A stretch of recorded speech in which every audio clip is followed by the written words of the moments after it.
নমস্কার। আজ আমি আপনাদের সজনে ফুলের ঝাল চচ্চড়ি খুব সহজেই বানিয়ে দেখাবো। এইভাবে বানালে কিন্তু সজনে ফুলের ঝাল চচ্চড়ি অসাধারণ হয়। রেসিপিটি যদি আপনাদের ভালো লাগে তাহলে লাইক, কমেন্ট আর শেয়ার করে দেবেন। নিত্য নতুন এইরকমই রেসিপি দেখার জন্য আমার চ্যানেলটি সাবস্ক্রাইব করার অনুরোধ রইল।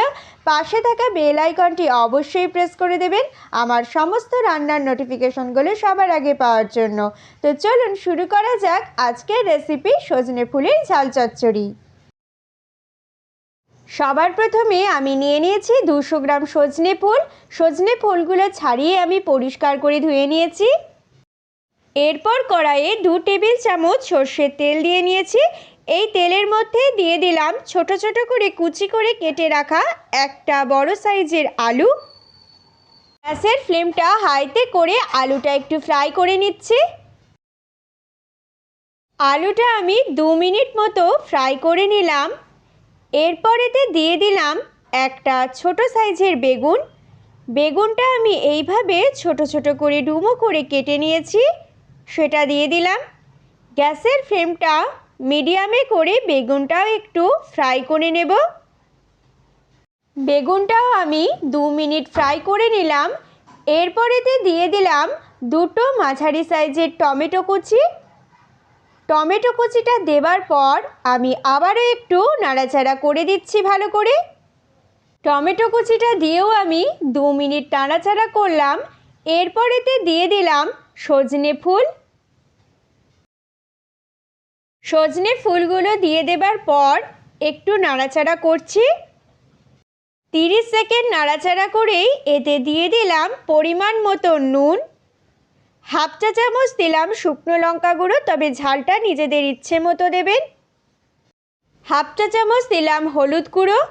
1 চা চামচ দিলাম কাশ্মীরি লঙ্কা গুঁড়ো। কাশ্মীরি লঙ্কা গুঁড়োতে কালার হবে, ঝাল হবে না। দিয়ে আমি এই মশলাগুলোর সাথে আবারও একটু নাড়াচাড়া করে দিচ্ছি ভালো করে। গ্যাসের ফ্লেমটা মিডিয়ামে রেখে 1 মিনিট মতন নাড়াচাড়া করলাম। এরপরেতে দিয়ে দিলাম সর্ষে বাটা। আমি একটা মিক্সির বাটির মধ্যে দিয়ে দিয়েছি 1 টেবিল চামচ কালো সর্ষে আর 1 চা চামচ দিলাম সাদা সর্ষে। দিয়ে এটা আগে শুকনো পেস্ট করে নিয়েছি। আমার এটা শুকনো পেস্ট করা হয়ে গেছে। এবার এর মধ্যে দিয়ে দিয়েছি 2টো কাঁচা লঙ্কা আর সামান্য একটু জল। আর যাতে সর্ষেটা তেতো না হয় তার জন্য খুব সামান্য একটু নুন দিয়ে এটা আমি ভালো করে পেস্ট করে নিয়েছি। সর্ষে বাটা দিয়ে দেবার পর আমি আবারও একটু নাড়াচাড়া করে দিচ্ছি ভালো করে।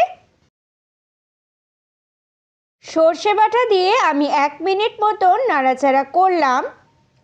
এরপরেতে দিয়ে দিলাম 2-3 কাপ জল। জল দেবার পর এটা আমার ফুটতে শুরু করেছে। এবার আমি গ্যাসের ফ্লেমটা কমিয়ে দিয়ে ঢাকা দিয়ে হতে দেব। আমি এটা 15 মিনিট ঢাকা দিয়ে রেখেছিলাম। আমার কিন্তু সজনে ফুলের ঝাল চচ্চড়ি একদম রেডি হয়ে গেছে। আপনারা এই সময় অবশ্যই নুন ঝালটা টেস্ট করে নেবেন। ঠিক এই সময় আমি উপর থেকে দিয়ে দিলাম 1 চা চামচ কাঁচা সর্ষের তেল। কাঁচা সর্ষের তেল দিয়ে দেবার পর আমি খুব ভালো করে একটু মিশিয়ে দিচ্ছি। আমার সজনে ফুলের ঝাল চচ্চড়ি একদম তৈরি। এবার আমি গ্যাসের ফ্লেমটা অফ করে দিচ্ছি। সজনে ফুলের ঝাল চচ্চড়ি গরম গরম ভাতের সাথে এবার পরিবেশন করব। তৈরি হয়ে গেল খুব টেস্টি সজনে ফুলের ঝাল চচ্চড়ি। আপনারা দেখলেন কত সহজে এই সুস্বাদু রেসিপিটি তৈরি হয়ে গেল। আপনারাও বাড়িতে এইভাবে ট্রাই করবেন। আশা করছি আপনাদের খুব ভালো লাগবে। ভালো লাগলে আমার চ্যানেলটি সাবস্ক্রাইব করে আমার পাশে থাকবেন। এই ভিডিওটি দেখার জন্য আপনাদের ধন্যবাদ।